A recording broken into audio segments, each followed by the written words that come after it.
I'm Anita, and I'm Dominic's aunt. There.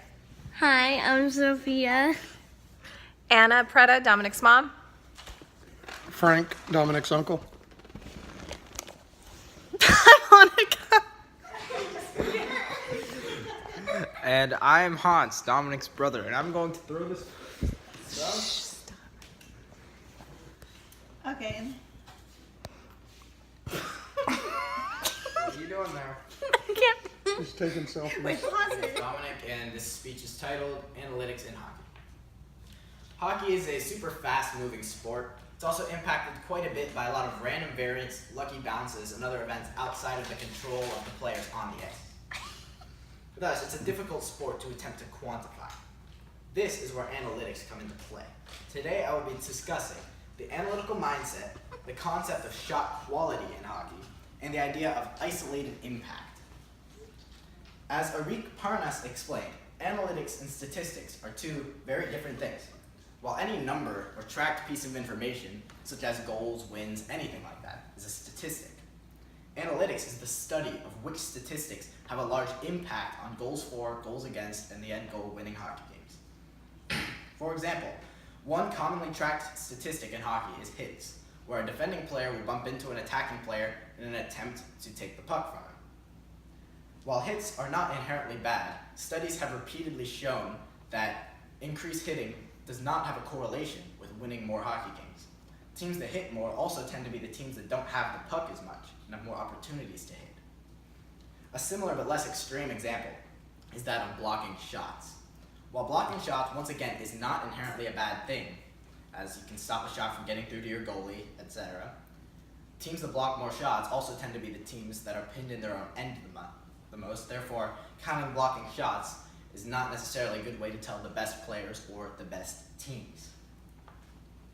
There are, however, some stats that do have a good correlation with scoring goals and with winning games.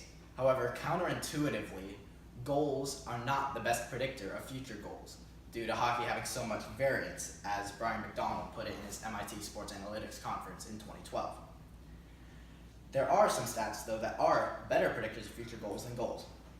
For example, getting a lot of shots on goal and not allowing many shots on goal, or attempting a lot of shots and not attempting a lot of shots. Shot attempts are also known as Corsi in the analytics community. In addition, there's the measure of unblocked shot attempts for and against. That stat is known as Fenwick. Both Corsi and Fenwick have been staples in the analytics community for quite a long time. All of these stats have been shown to correlate with winning hockey games, and it's a very good example of using analytics to determine which stats are useful to track and useful indicators of future team success.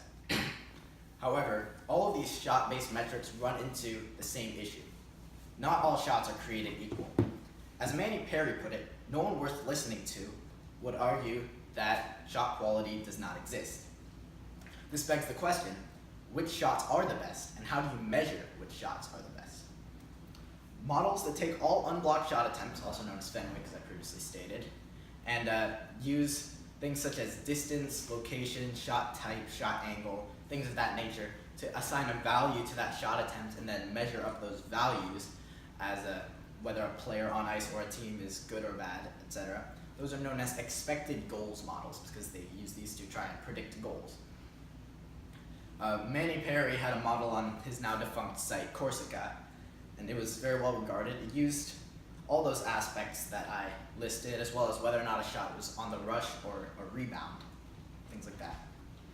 And it's far from the only expected goals model, or even the best one, however. In my opinion, it values shot distance too much while not necessarily valuing shot location from the left or right side of the ice versus the center enough. Thus, it values shots from right next to the net too high while valuing shots from between the circles too low. Using expected goals for versus against has been shown to be an effective measure of how well a player or a team is controlling play. However, it can be misleading when you don't account for factors such as what team is this player on, what line mates does he have, and what type of opponents does he play against. Is he playing against the best players or the worst players? Remember, hockey is a team sport, but expected goals models treat any event that occurs on the ice as all 10 players on the ice being equally responsible for that event. for that shot attempt. This is where isolated impact comes in. Isolated impact is any model that attempts to isolate one player's specific impact apart from everything else that happens on the ice. And how to go about isolated impact models is something that's very difficult, and there's some debate about how to go about it. Many people have attempted to create goals above replacement models, modeled after the wins above replacement concept in baseball. They take into account all events that occur on the ice and assign sort of points to players based on those events. However, these can be very misleading on the defensive side of the puck, because defense is best accounted for not by events, but by lack of events. In other words, lack of shots against, things like that. Thus, there are some models that essentially they take expected goals models, take all the unblocked shot attempts that go into expected goals models, and try to assign credit for and against to specific players. Now, to do this by hand would require a lot of time. A lot of people track all of these things, and it's almost impossible to assign this by hand, just humans. Thus, a lot of the sites and people who create these models, they use machine learning and machine tracking to attempt to get computers essentially to assign this for them. And because of that, these models are very imperfect at the moment. Isolated impact models are definitely not perfect science, and however, they do provide an interesting perspective, and as technology continues to advance, they should be improved.